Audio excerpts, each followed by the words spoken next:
hard. Who knows? I think I must have done it. I sent it all the ways and set it up, reset it up, and then looked on the iPad, the phone, and the computer to see why it wasn't connecting for you. Okay. Anyway, folks, this is part 2 of Amber and Cori's crazy quarantine adventures, apparently, because the Zoom didn't want to work for us and set up correctly. And sometimes I don't understand Zoom enough. And sometimes I think it's just busy, like it's overwhelmed and it just slows things down. And I tried to look at this morning's or this earlier's recording to see, and it's not even up yet. And I don't remember how long it took last time, but it was quite a while, if I remember, before it went live. And then that made me like think, oh, it didn't record. I'm having that's why I did a second thing. So, well, there are people a lot more techie than you and I who have said they have trouble with Zoom, right? Like I feel bad for them because they were just a platform before and then they became right.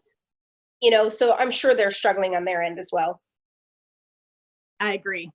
Okay. So several hours and some kerfuffle later, we are back at this question thing. I did say when I opened it the first time that I went and got some knitting. So I'm going to work on this blanket. I held it up, Amber, and it's like to here. Good. And barely touching the floor, but it still needs to be, I think, over the head. So I'll keep working on that. Okay. Our next question. Any advice for starting a podcast/blog, either craft related or not? Okay, so my advice would be that you have to grow a thick skin. And Cori had friends who podcast before I started to podcast. And so she warned me about this ahead of time. And it does help to go in knowing that you cannot make everyone happy all the time, no matter what you do.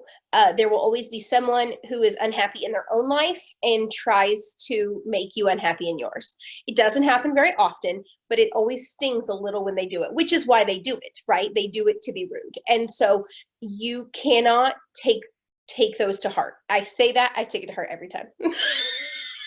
I agree. I agree. But that's like no going in that you're putting yourself out there publicly. And like where Amber, she put herself out there and with no expectations to get 20-some thousand followers. Well, when you get that kind of following, you're going to have some negative Nellies in the group, right? I mean, just for sure.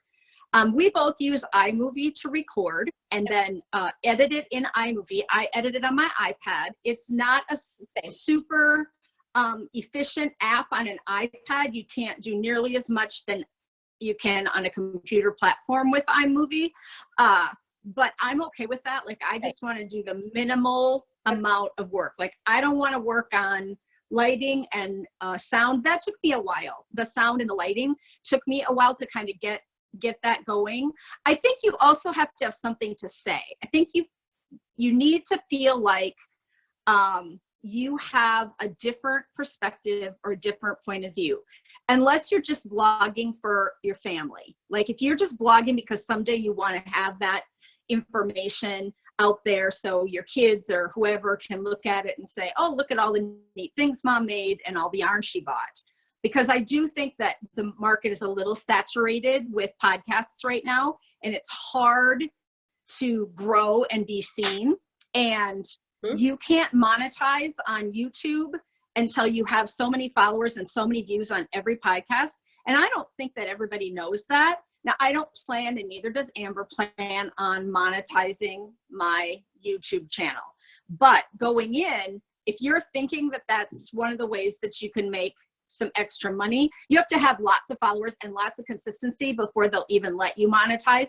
And then at first you just monetize with the ads, and the ads don't send that much. They send per view, and so it's not until you would start getting endorsements or sponsorships or something like that, where you see that these vloggers are literally living off their endorsements.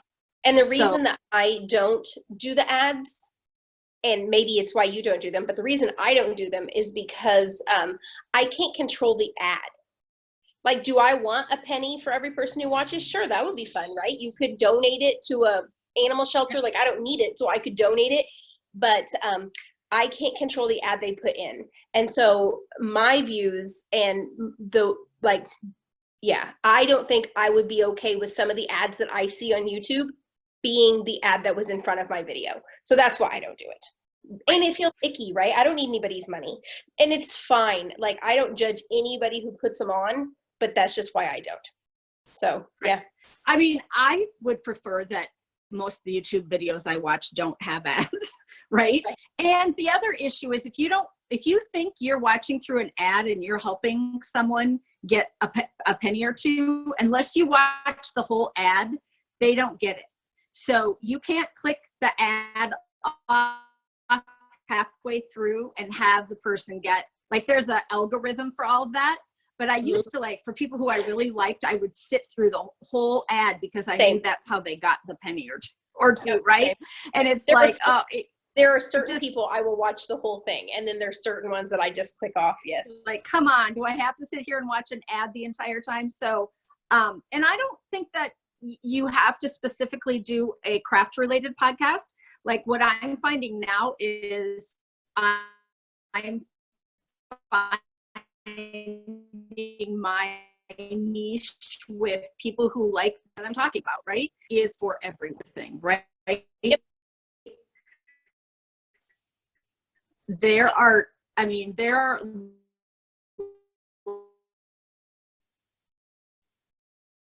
lot of people who ever expect to watch my podcast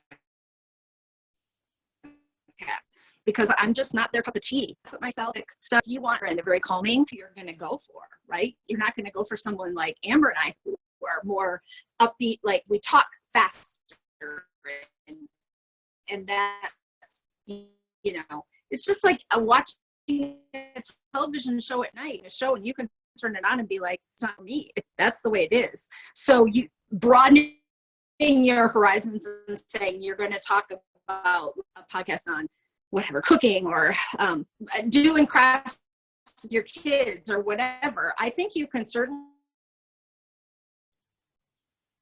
diversify and do more than one thing. And that when Amber first started, she kind of a featured segment on something that beginners might not know about. Yep. That was, really productive for you. And the fact that you do crochet and knit is another thing that is really big for you. Why would a crocheter watch my podcast?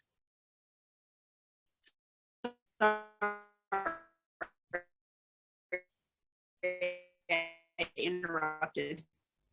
What did you say? No, I was saying I loved it when I did those featured bits, and I haven't done that lately. 2019 was tough, and now 2020 has been kind of. I know. But I'm gonna get it. We're gonna get this going again. So, and it's not that I quit. It's just not very often, right? Yeah. Fine. Okay, what's our next one? Okay, someone said no questions, just a comment that they love our friendship and thanks for sharing. And then someone else says, not a question, hope you're both doing well. And we're doing as well as can be expected. Right. All right, what's your favorite summer? Several that I thought that was a really great question. And I don't know what mine is. Probably the thing that I love the most about summer and cooking is that we grill out. It's not really a recipe. I just really like grilled food. I like the grilled corn on the cob, and I like grilled baked potatoes, and I like grilled vegetables. I put them in little foil pouches. So that I really, because we don't grill in the winter. I know we could walk out there and fire the grill up, but Rick doesn't want to stand out there and freeze to death, and neither do I. And so we don't. I feel like we grill from about April through November or maybe October, and then we just don't. So that's probably my favorite, because we don't really have any. Rick and RJ are kind of picky, so they don't like any of those fresh kind of recipes. Mine that I love, but I never make it, I eat it at mom and dad's, and that's it, is the and I think of it as a summer thing, the cucumber. Have you ever had cucumbers and onions and vinegar? Yes. That's probably my favorite, but I don't make it because everybody here sucks. So I would say one of the thing that I shared on Instagram this week was we made shish kebabs. And for me, that's a rite of summer. We're just starting spring, Minnesota. We had snow not that long ago. So I'm not into summer cooking quite yet. I'm a little weird in the fact that I like hot food. I am not when it's cold out, I want hot food. I really, really can't eat cold food in cold weather. So if somebody's having salad in winter, it doesn't work for me. But the thing that I probably like the most, and maybe I'll share a couple of these recipes on the next podcast, is pasta summer salads. Yes. I have one with ring macaroni and little shrimp and cucumbers chopped up that I love in the little baby shrimp. And I have a California Pizza Kitchen chopped salad that we love in the summer, but it makes a giant bowl. So I have to be feeding a gang practically to have it, or at least Kylie or, somebody else needs to be home besides Ross and I, or we have to eat it for 6 days. But that's probably we've done meals in a bundle for sure on the grill, and we're grilling now too. But the thing that I put on Instagram was, does anybody else marinate in Western dressing? And I got a couple of people who were like, what is Western dressing?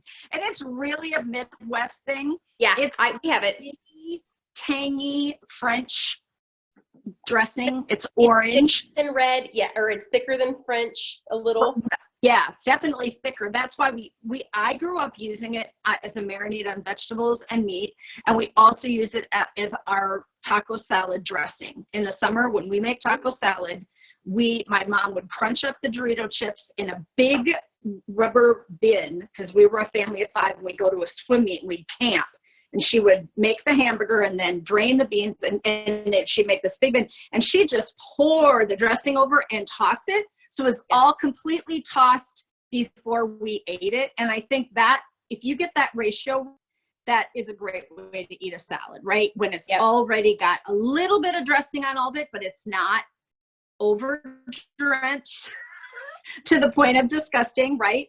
And so that the Western dressing thing for us in the Midwest is just kind of funny. It's not something you can order at a restaurant. You have to buy it in the grocery store, but it's an orange dressing. So we have a salad dressing called Mullins, Mullens. Have you ever heard of that? No. Yeah, I'm going to send you some. Okay. They make What's the flavor? It's a French dressing. Okay. It's vinegar based, so you have to like vinegar because it doesn't taste like vinegar, but it's like barbecue sauce. You can tell which ones are vinegar based and which ones aren't. And I think you and Ross will like it. They make it by us. Like maybe 45 minutes from here is the big factory. So in our grocery stores, you can get, a regular size bottle, or you can get the gallon jug. I won't send you the gallon. I'll just send you a regular bottle. Yeah. But it's and it's Heidi's favorite. It's my favorite. And you can definitely tell it's a local thing that hasn't been blown up everywhere, because the label is still a little primitive, but it's the same label. And that was the one I grew up doing everything with. And my brother lives in Virginia. And when he comes home, he gets the gallon jug and takes it home because it's so. Yeah, it's a childhood memory. Yeah. I'll send you a bottle. So the next question is one that we might defer, but might you consider talking about wool wash favorites, liquid versus bar, your experience? Well, I will say that Amber did a whole video. That's what I was going to say. Yep. And I'm not sure that we will remember off the top of our heads what number it was. It was early, and it's probably in the first 10, and in the title, it will say wool wash. Okay. So people could go back and look at that. Yep. I use whatever I have in the back cabinet. Like I buy samples when I go places. And so I'm not like a die hard, I only use one, one, and it's the same one every time. Like I like to try new scents, although my husband is kind of scentless. Like he really sneezes terribly from any kind of scent at all. It's not really an allergy, but he just can't stop sneezing. So our house is scent free. We don't use anything. I can't have candles that smell. soaps that smell, anything like that. As soon as he walks in the door, he'll start sneezing and I'll know, okay, somebody brought something in the house that, you know, so I have to be careful with scents on wool washes.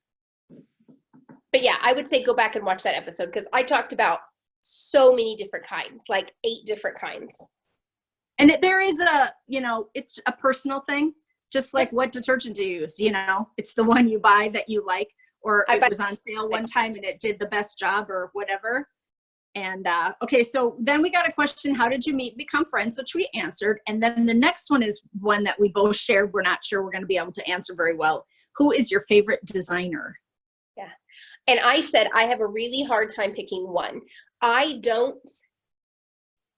a different knitter than everybody else. I'll say this, Cori is going to answer something that she said earlier, and I wholeheartedly agree with her thoughts in a second. So I'll kind of move off of that for a second and say, I don't look at a lot of, it doesn't happen very often that I see a pattern and think I have to knit that right now.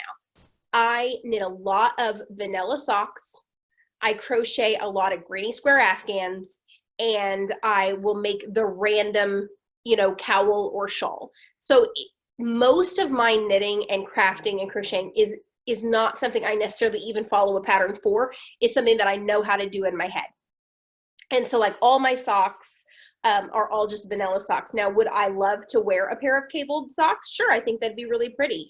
Do I want to knit them? Nope, I really don't, because socks in my world are my throw in my purse, pick up, put down, super easy. And so I didn't ever really get onto sock designers like Cookie A, and Paper Daisy Creations has some beautiful socks. And, you know, there's so many sock knitters out there that make absolutely gorgeous patterns, but I just don't knit patterned socks ever. And then the same thing kind of goes with sweaters. If you like, I love Thea Coleman's cabled sweaters, but I don't knit them. I just like looking at them. And it seems like every pattern, if you pay attention to the sweaters that I knit, it's just a stockinette sweater that has maybe one tiny little thing. So it's hard for me to pick a favorite designer.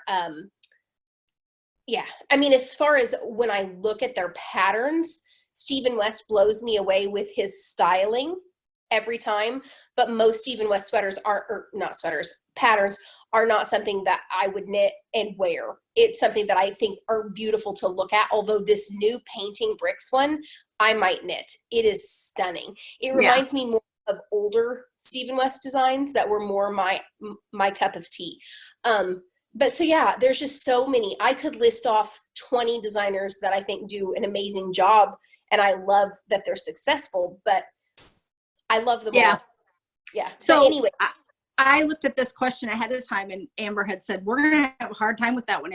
And so we had a moment to kind of think about it. And I said, I really feel like we're both going to kind of be in the same boat on this one, is that we don't have a favorite designer. We don't follow designers. We don't. And part of that is, for me, is that we're both really eclectic. Like, we don't have a huge sense of style and class and put togetherness of our outfits and our stuff. Like, we both wear, one of the things that we have in common is that we wear really kitschy things. I sent Amber a picture last week of a new dress I bought, and it's got like superhero words in big like comic book bubbles all over it. Like, and I'm excited about wearing that. And I'm, you know, rocking this 59-year-old bright color, you know, bam, wow, how it says all over why I ordered it. But I knew she would be like, yeah, that's cool. So, but I do think though that you are more put together than you're going to give yourself credit for, because you even have like little matching earrings to every outfit. You match from head to toe. I match in a more let your 3-year-old dress themselves kind of way, which is fine because I like that. Like the other day I was wearing rainbow leggings and rainbow socks, and so it looked like I was wearing footed pajamas, and I thought that was adorable. And I sent you a text that said I made this choice today, right? Like, this is a choice I made. And so yeah, I'm okay with that though. But yes, there are not a lot of designers that design for me. Like, I want the unique, the clever, the thing I'm gonna learn new on it, whatever. But like, Amber doesn't even knit all of my designs. Like, a designer doesn't have to hit a home run with you on everything they knit. Although I do think there are people out there who, you know, design stuff that people want to knit everything they knit. But for me, that's boring, right? Like, it just because I liked something and I knit one of them or I designed a pattern that way doesn't mean it's going to kind of hit a sweet spot with people every single time. They might come back next time and see the Taco Tuesday tea and be like, oh, hell no, I'm not going to make a, you know, taco sweater, right? But on the other hand, I don't like highly stylized, classic, clean lines. I'm not a huge fan of plain stockinette and cables and fitted shoulders and seams and all of that like that. There are some beautiful designers out there that do that kind of thing, but I'm always looking kind of for the next kitschy, quirky, kind of crazy thing that's come along. And maybe that's part of the reason that I started designing, is because I just wanted to do some things that were in my head that like were different. And it's not even that I have a design aesthetic where I'm designing stuff that no one's ever done before, because I think that's even pretty hard to come up with something that is new and different and that no one's ever seen before. And that we're seeing that in the industry now too, where two designs are coming out and they look very similar and people came up with them because there are only so many Stitch dictionaries to go around, and there are only so many techniques that people have taught and learned to go around. So that whole design thing, you know, we did talk briefly about Stephen West being kind of over the top with his color and his sense of, you know, whimsy, which I really enjoy. I think, you know, you rock on with your bad self there, Stephen West, but I don't knit his shawls. I'm not a huge shawl knitter anyway, but right. Know. And that's, I think, what I do. Every time he releases a pattern, I am in awe about how he's done it and how he's styled it and how he came up with the idea, but then I never knit it. But I might knit this painting bricks one. And that weave in Steven to weave your ends in. I'm going to try that too. So yeah, he's pretty cool. Just not. I think we've talked before about how hard it is for designers to get seen when the top 20 designers are the ones that are constantly getting the notice, right? Yep. It's, you know, there are probably, well, I don't know, Casey of Ravelry sent out a kind of a informational sheet about who's in the, you know, the numbers, not who it is, but the numbers in the top of who's making money in the top, you know, and there are like 5, 6, 8, 10 designers that are consistently making all the money in designing. So, and again, you don't really go into it thinking that you're going to, you know, if you have something to put out there, then go for it. You know, it's going to fit your creative side, but you know, we can all say, yeah, I like every day. I like seeing Hoki and Andrea Mowry and, you know, Caitlin and Vera and Thea Coleman and like, yeah, like there's a set group of people who I follow on Instagram, and I like seeing the new stuff they have come up, you know. I knit 16 heroes, so Julia Falwell Clay certainly hit a sweet spot for me, right? Because I knit that sweater over and over and over again, but you know, I don't go back to her to knit the next thing because she's going to design something similar. Probably, she probably has an aesthetic, and I'm not looking necessarily for that. So I hope we didn't really answer perfect, but that's kind of who we are, and I think there are probably just as many people out there who love knitting everything from one designer as there are people who say, I want to knit all the things from all the different people. Yep. Okay. How many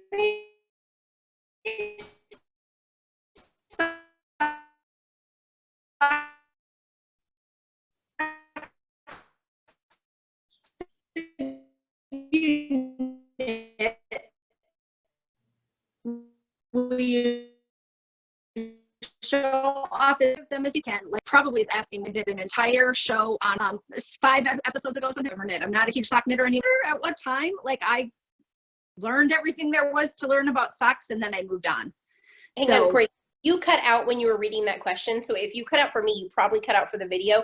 Was that the question that asked how many socks we had knit? Yes. Let me read it. I'll go slowly. Yeah. How many socks have you knit? There we will go. you show off as many of them that you can, like a parade of socks? Okay, so for me, I probably have all four of us, me, my husband, and both of my kids have little containers that we keep all of our knitted socks in. And I would say that each of us at this point probably have 40 pairs in those. And then I have gifted probably 40 pairs between my dad and my sister and my niece and the neighbors next door. I always give them some for Christmas. And so I would say, what is that? 120, 160-ish pairs. My goal this year is to make 52 more. That seems super gluttonous, and it is, but it's what makes me happy to do. And also by having our drawers so full, I can gift them to other people now, which is really great. So I'm not going to do a sock parade, but I can post on my Insta stories maybe later this week pictures of because I just washed all the socks and they're all folded and I got to put them all back in everybody's container. So I could post a picture on my Insta stories later in the week of everybody's box, because it is fun to look down and see all the colorful little, because I roll them, I don't flip them, and so it's neat to see that. But yeah, I've made a lot of socks, but that is what I am. I am a sock knitter, where this question isn't the same for you. Yours is the sweaters, right? Yours is, I've probably made way more socks than you, but oh yes, I've only made a handful of sweaters. Yeah, we just swapped out the closet, and I should have done a video on the closet swap that happens for winter, summer, fall sweaters for Cori, and spring, summer had to come in, and we had to take down 8 Sterilite boxes from up in the closet and put them on the floor, and then take everything out and put them on the shelves, and take the winter sweaters, which are bulky. They take up a lot more room, right? And Ross came in and took to lift them back up on the shelves when we took our break here. And he was like, I need one more box. And he just kind of rolled his eyes because he's like, okay, no more sweaters. But I also haven't changed size on top in 30 years.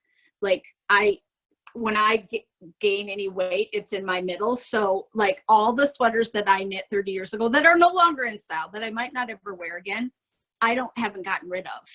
And the more you have, the less you wear them, because you don't have to wear them as often.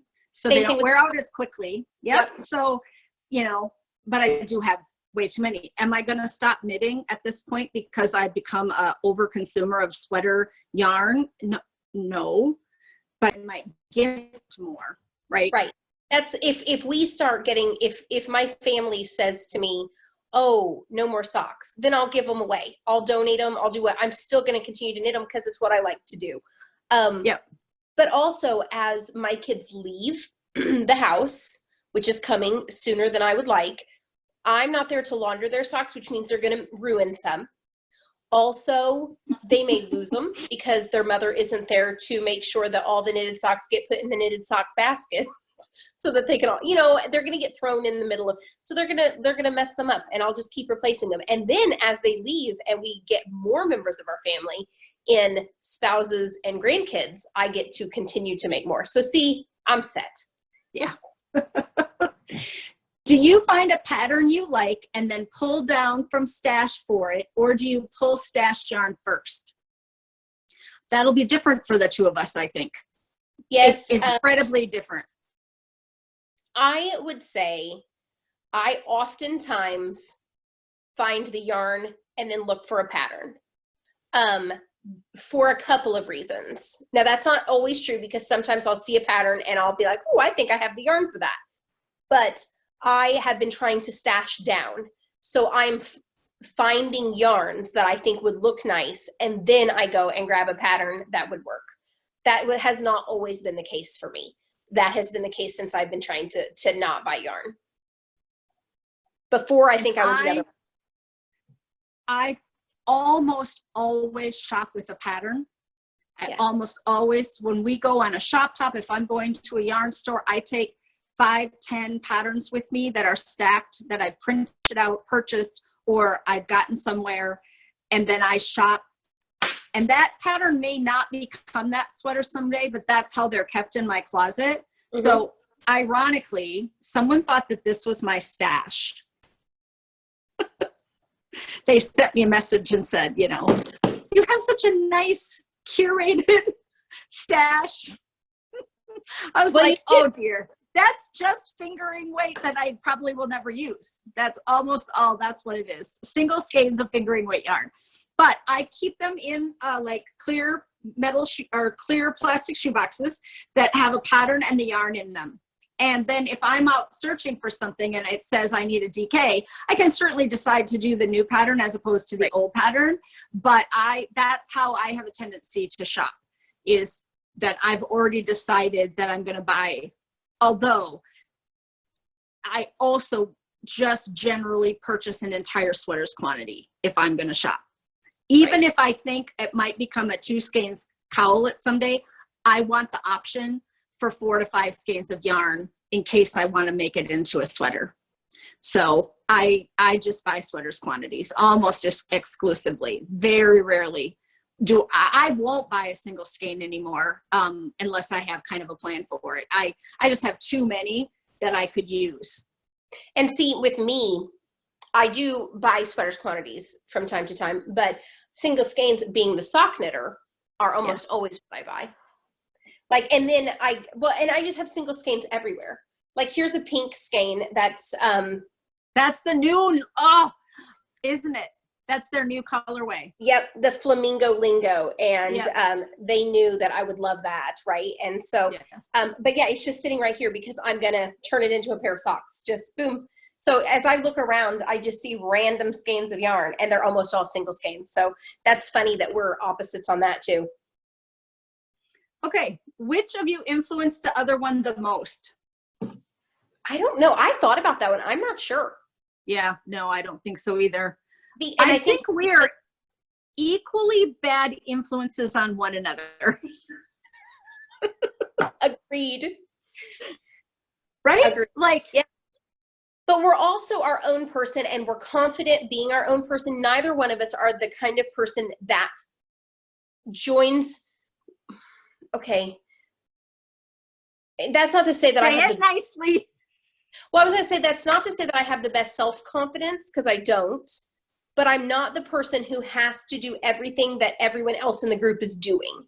And so I wouldn't say that I'm easily influenced by things because I have such strong opinions myself, right? And so while I will happily help people spend their money on yarn and things and be like, buy them all, I don't know that I am super influenced by anybody in my life, right? Like that's, yeah, I kind of like popped.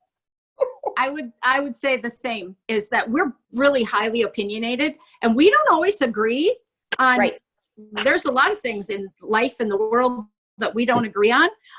But we have a respect for the opinion. And so I don't necessarily think, I would say that in some ways I'm a little stuck in my ways, like not going to be real super easy to change me on something that I've made a life decision on. Right. I'm not going to change that. So the influence, and then I don't know, maybe this question means more, it has a little bit more to do with like the shopping part of it, right? Like, oh, let's all buy that. But you and I don't have this exact same purchasing, because you're going to look for different weights of yarn and different colors than I am. So not, although the last time we both bought a bit large quantity of yarn, we bought the exact same thing. So, and that wasn't an influence thing. Right. That was random. We saw it on the internet, and although in that case, I might have been influenced to buy that.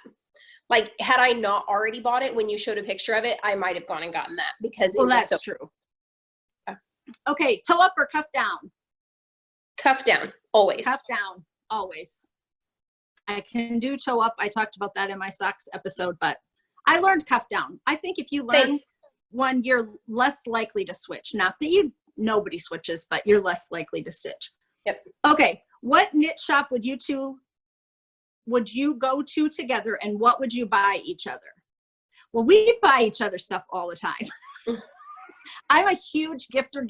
Gifting is my love language. I don't know how I was brought into the world with that, but if I see something that I think you need and you're my friend, you're going to get it. It's a huge discussion in my brain to not buy it. If I have to talk myself out of buying it, it's a huge discussion. I immediately say, oh, so-and-so who I met last week would love this. And then I think I need to buy it for them. But I don't know what yarn shop we would go to. We have been super fortunate, and this will come up in a question later. We've been super fortunate enough to go to a lot of places. So I don't know that I have a dream destination yarn shop because I have been able to go to so many. But if I had to buy Cori yarn, which I usually don't buy Cori yarn because she has yarn and vice versa. But if I had to buy Cori yarn, I would buy her a non-superwash, either raspberry, the color she's wearing, or like a deep, not like a bright clowny orange like this, not this orange, fluorescent, but like an orange with some depth. That's what I mean. But yeah, we more just buy each other gifts of other fun sheep related things and things like that than yarn. But I will go to any yarn shop. I actually love going to the little unknown hole in the wool yarn shops anywhere I go because they have such different things.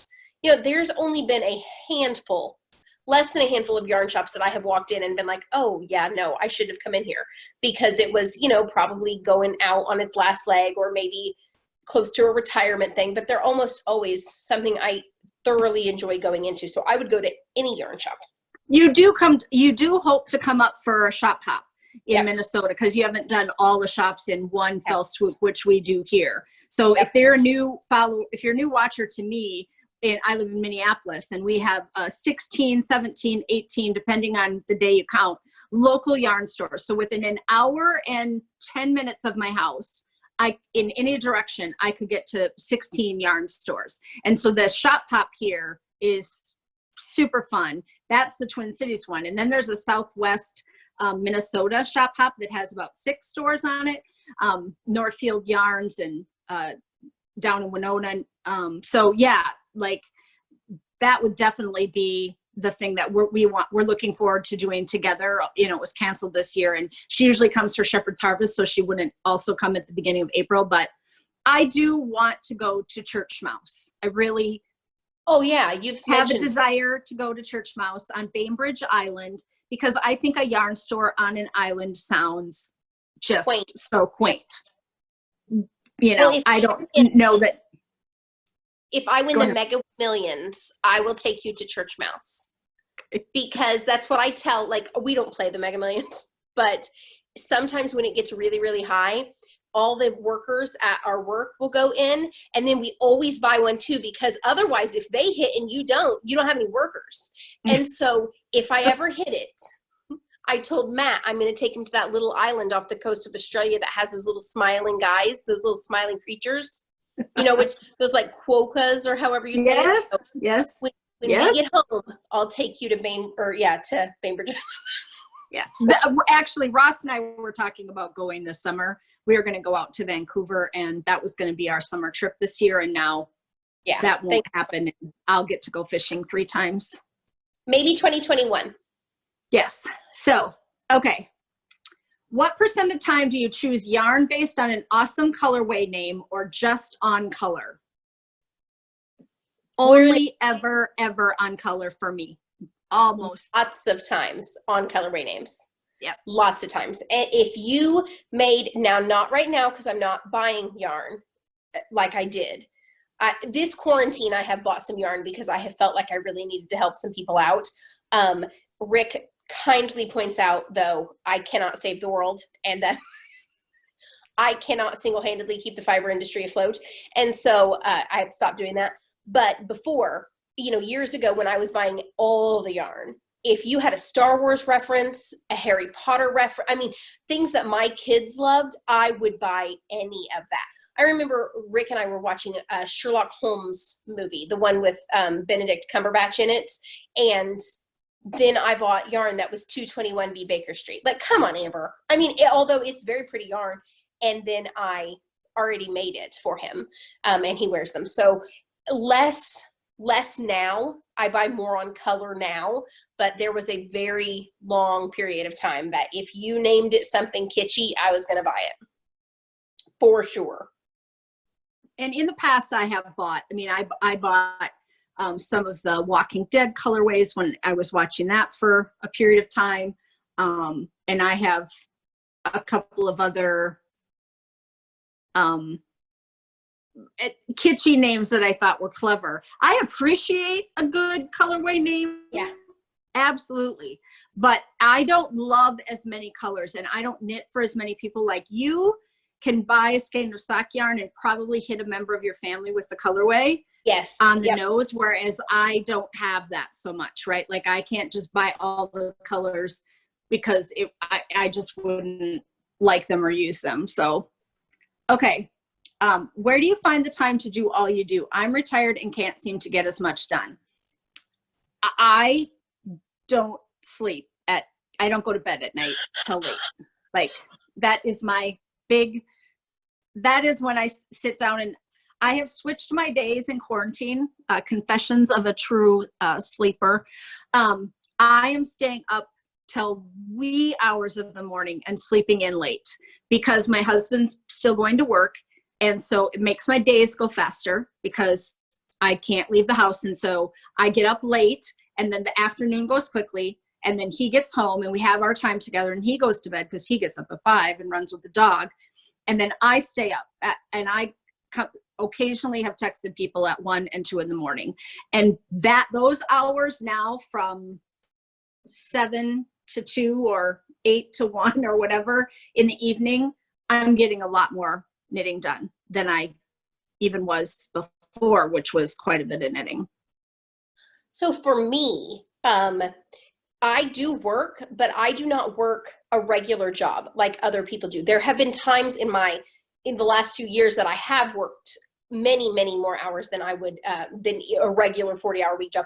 But my regular life, I probably work about 15 to 20 hours a week, but I can do it from home because we have this software where you can log in, and then I maybe go into the office and get what's on my desk once for 5 minutes and bring it home, and then I go to the warehouse and check in. So when I'm working, I'm not putting in hours like everyone else is putting in. So and I also keep late hours because Rick doesn't come home until late. And so, if you don't go to bed until 2 o'clock in the morning, from my time, you said those times, mine is from 8 p.m. At 8 p.m., we are always sat down visiting with one another, or maybe driving around in the car or doing whatever, but still, I'm not driving. So I have knitting in my hands from at least 8 p.m. to 2 in the morning. And so, that's 6 hours. That's almost a full-time job of just being able to sit and craft. Also, I am a marginal housekeeper. And so my house is not perfect ever. I'm 2.5 hours away from not being embarrassed about it at all times, right? Like, you can't let it get way too bad. But if I knew we were going to have company, I would need 2.5 hours. I'm going to need to scrub the shower. Because I don't squeegee the shower every day, right? Like, I'm going to want to, dig the good towels out, because we use beach towels as bath towels, because why would we throw them away? We don't ever go to the beach. The kids had them when they were little to go to the pool. So, I'm going to need to do some switching around. I'm going to need to start a load of dishes. So there is always a crumb on my counter. There is always dog fur under the radiator, right? Like, I could spend my whole day hyper focusing on the cleanliness of my house and never finish it.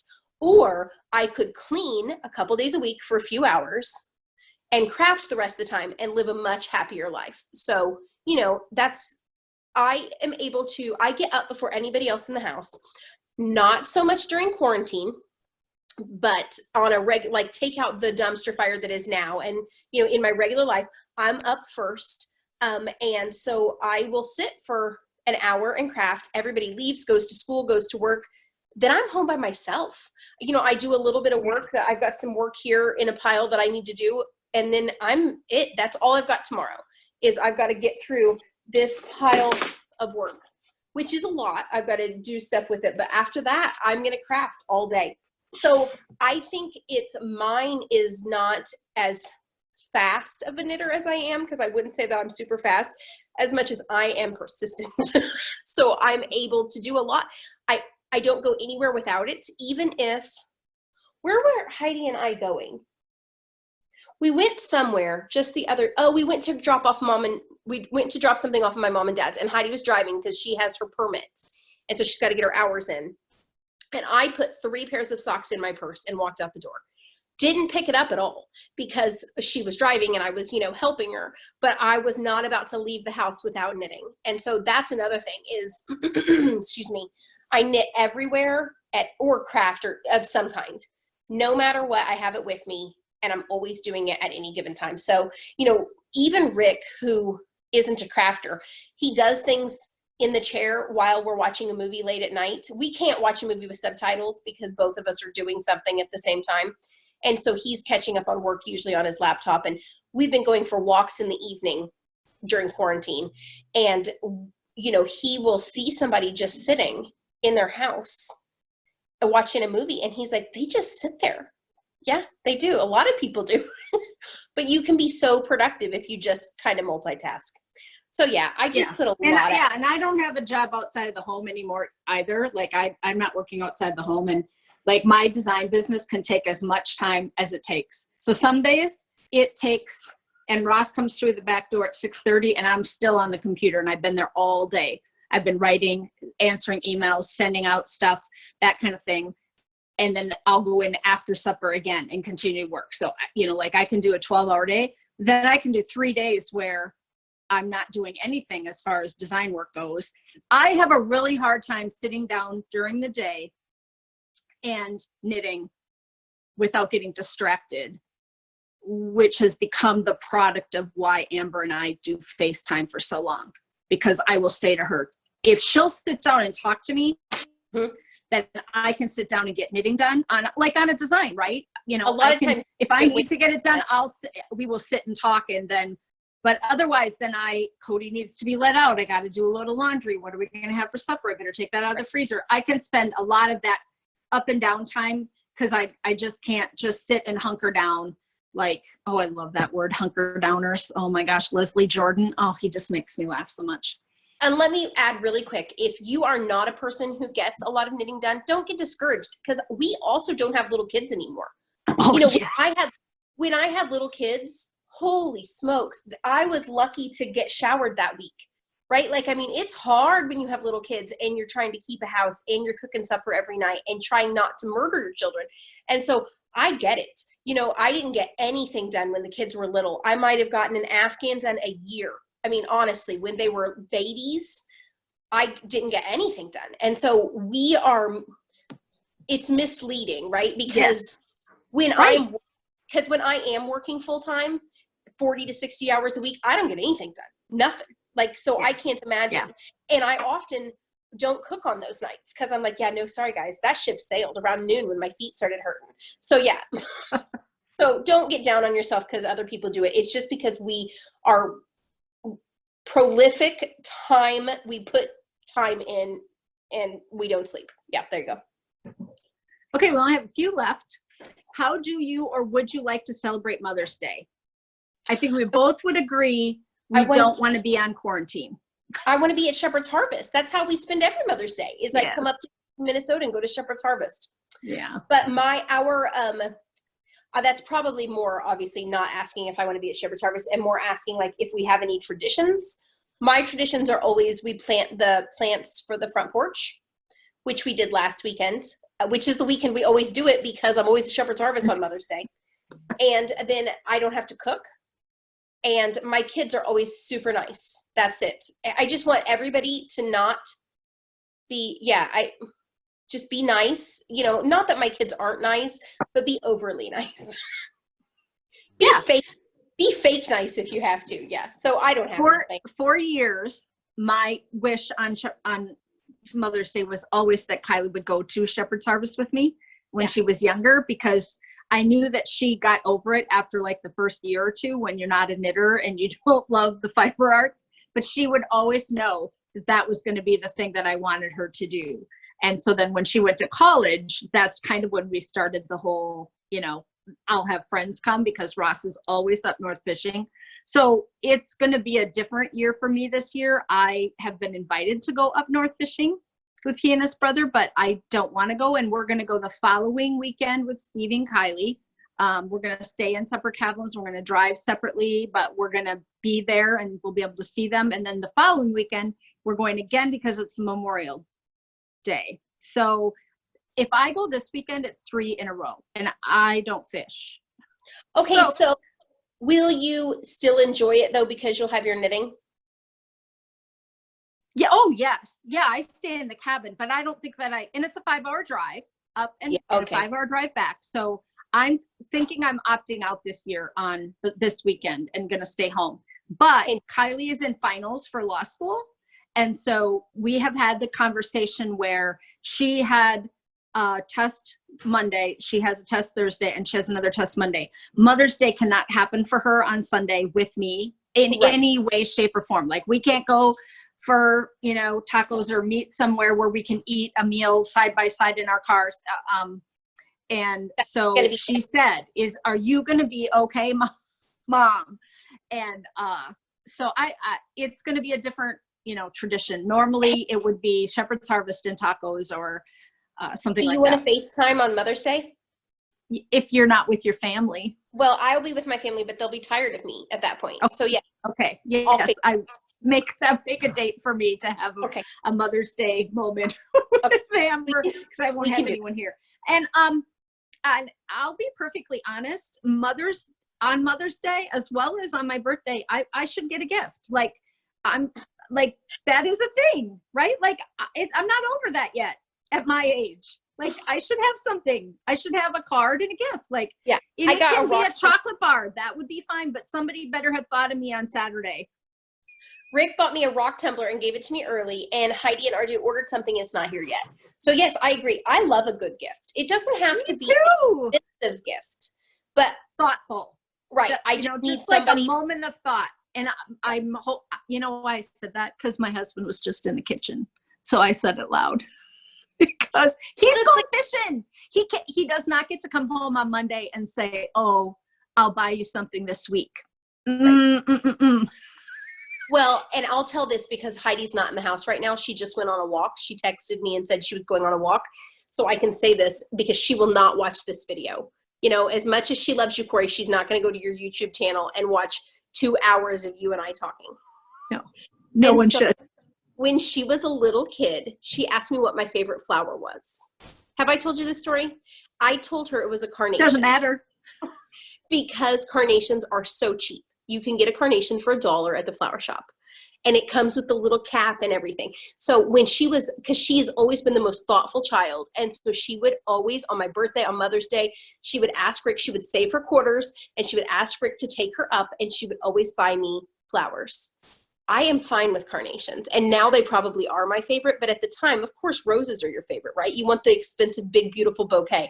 And I don't really like I don't get flowers because they die, and I'd rather have a green plant. And anyway, so now, still to this day, she goes and gets me carnations because she thinks they're my favorite. Now, the number of carnations has increased, right? Like, I don't get 2 now. She would get me a dozen or whatever.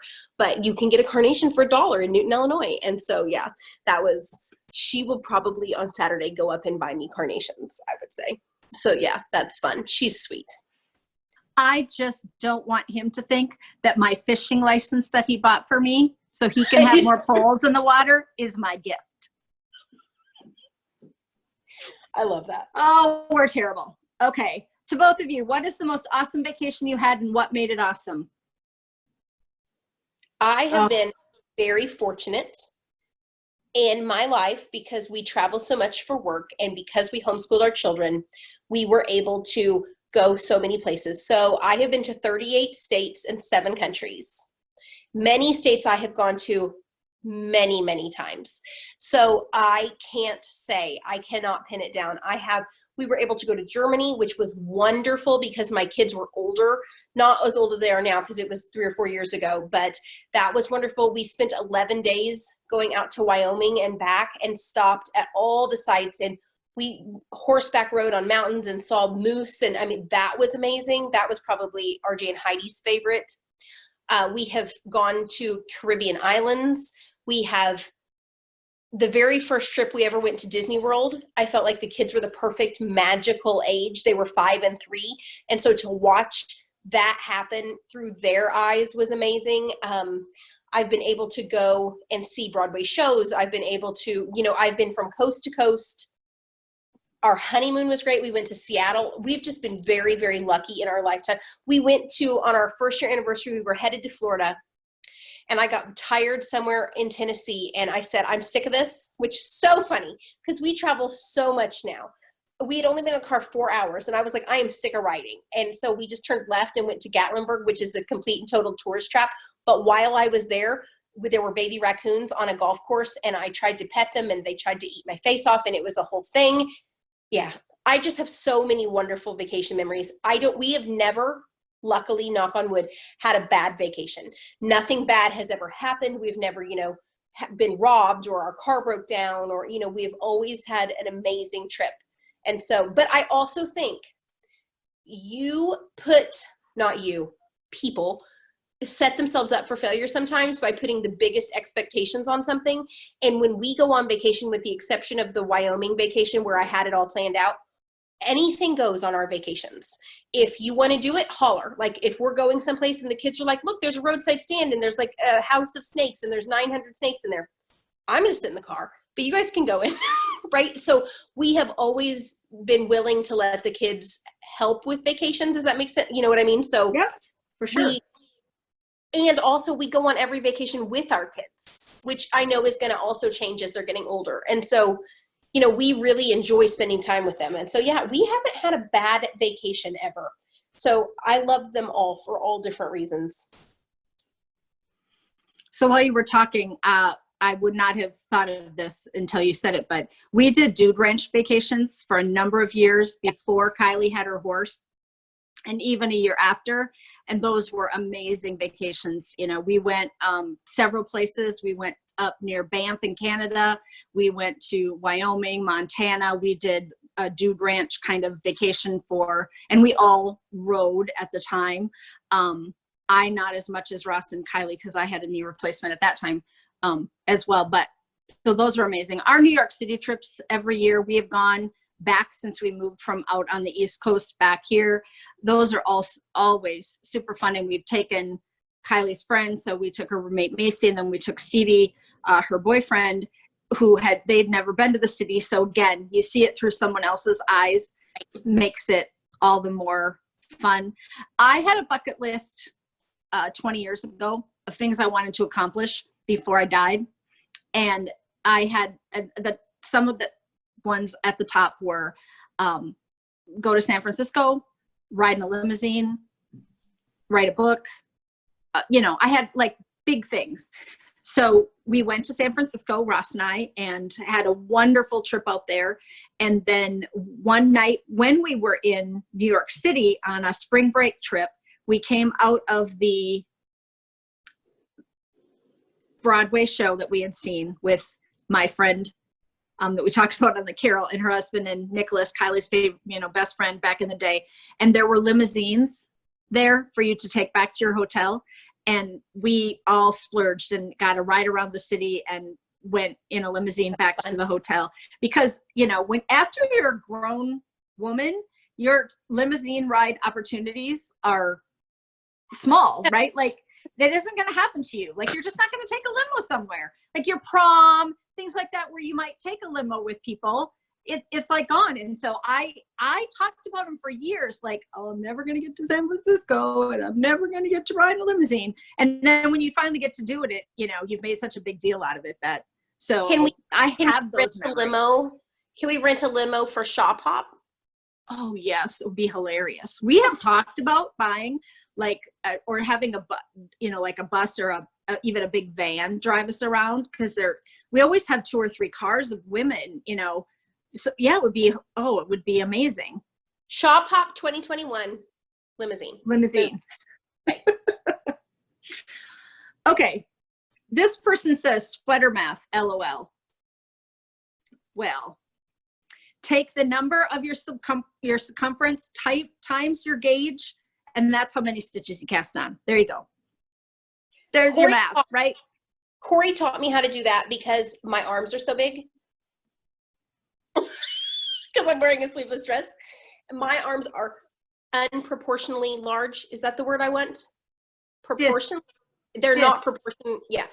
And she helped me with that light bulb, measure your arm and cast on more stitches if you need to under your arm, because otherwise your sleeve is not going to fit. And there's nothing worse than having a sweater fit everywhere and trying to shove your gigantic corn-fed Midwestern arm into this sweater that doesn't fit. I got that from Amy Beth. I'm pretty sure she called her arms corn-fed one time, and it made me laugh out loud. So yeah, so it's the same concept as my arm math that Cori taught me how to do, just all the way around. Just because a designer tells you it's an extra large, make it your own. You can always, yeah. And you also taught me to add a few extra stitches on each side under the arm, because you get that little bit of extra. Yeah. Yeah. Yeah. So, I mean, you can do sweater math the whole way down, and that's all based on, you can look at Elizabeth Zimmerman's percentage system. She's kind of the one who's written out a lot of that, but there are a number of designers now who have books out where they've written out sweater math for you to do and custom fit and that kind of thing. But for beginners, and I teach this in my beginning hat class, how big around is your head? 20 inches. We are going to knit 5 stitches to the inch. That's our goal. And you want your hat to be 20 inches around. So how many stitches are you going to cast on? 100 stitches. Like, that is something you need to learn right from the get-go. Well, it only offers me 95 and 105. Okay.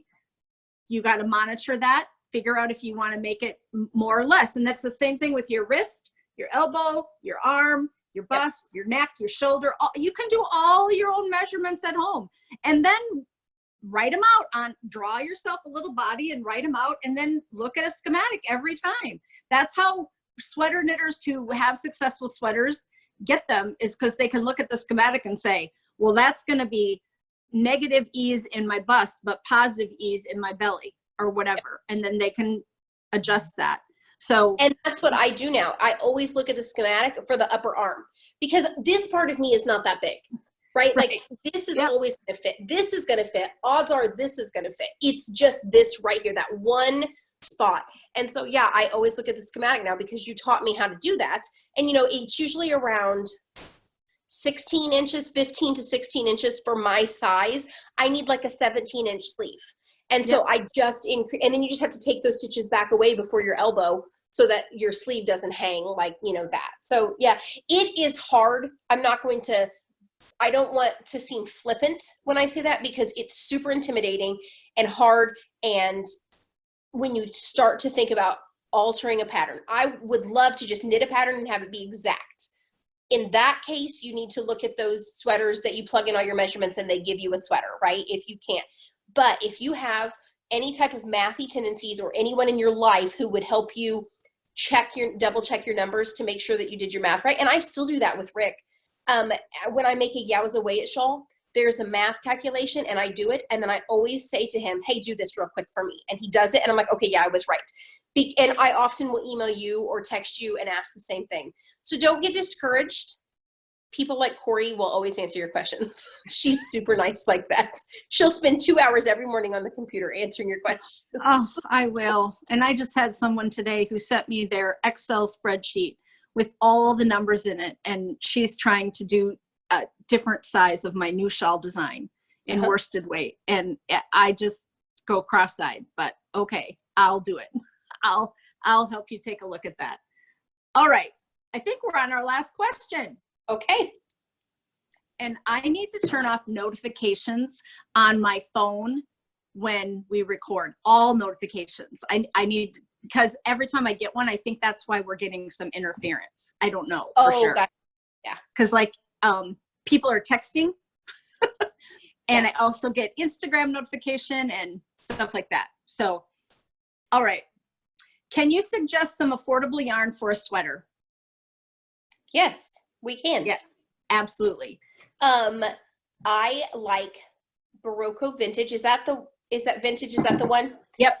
It is an acrylic wool blend. Now, while it is not the sweater that I would pick, I've knit them. It's not the one I'm going to want every single time, because it is very warm because of the acrylic content. It's not going to keep you cool like wool does. It's only, in my opinion, it's only for a sweater when you're cold, because it does keep you very warm. So if you tend to overheat, maybe you don't want to pick that. So if you want an all wool sweater, then my go-to budget yarn would be Wool of the Andes from Knit Picks. It does pill a little bit more than some other woolly wools, but it's still great. And it comes in superwash and not superwash, and it comes in 5,000 colors.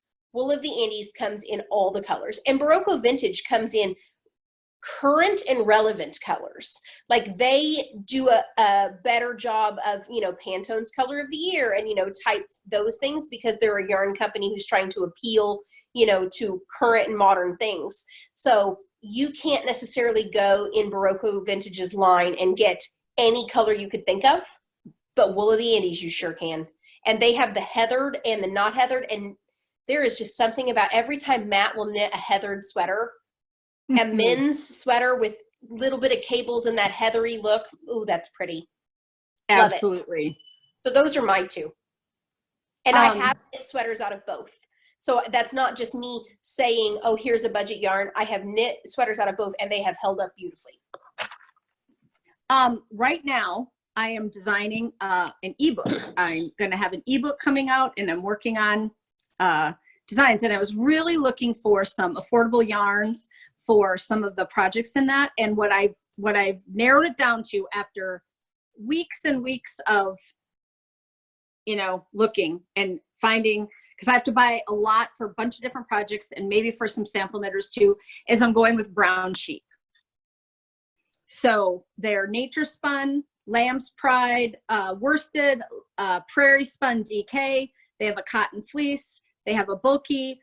All their prices are fairly reasonable, I'm finding, for what I'm looking for. 100 grams for around that $10 price range, to $12 price range. Prior to me saying that, I would have said Knit Picks in almost all aspects. I think they do an excellent job of having, a little more low-end price point for some really nice yarns. I've knit 2 sweaters recently in their fingering, and love them both. But we got nature's. Go ahead. I pulled it up. It's $3 for a half skein.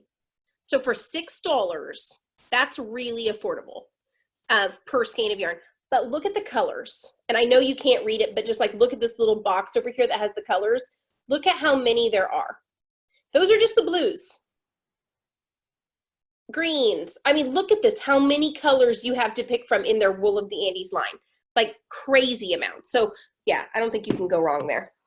Yeah, I would say that too. It used to be for me, Cascade used to be kind of the budget friendly yarn. That's, in the past, that's kind of where I would fall if I needed to kind of find something. I don't think there's anything up here that I could pull, but Shepherd's Wool is also a really great company with lots of yarn. So the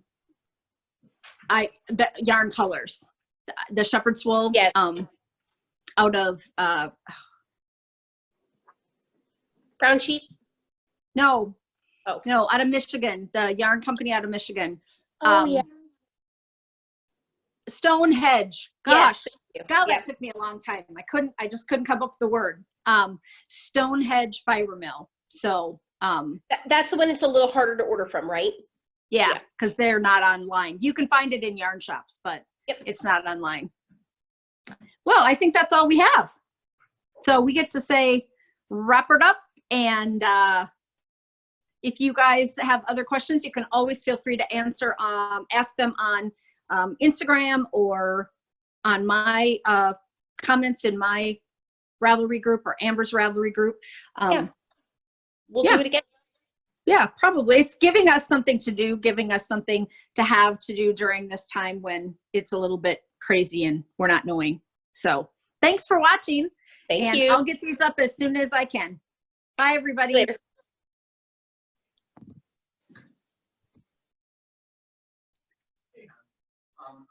You were going to interrupt my recording while I recorded to talk to me? No, I didn't. I thought you were just on a Zoom call. No, we recorded a podcast twice today, 2 hours. Okay. I just thought it's early enough. I'd run the fleet now so I would get home and then we would eat it.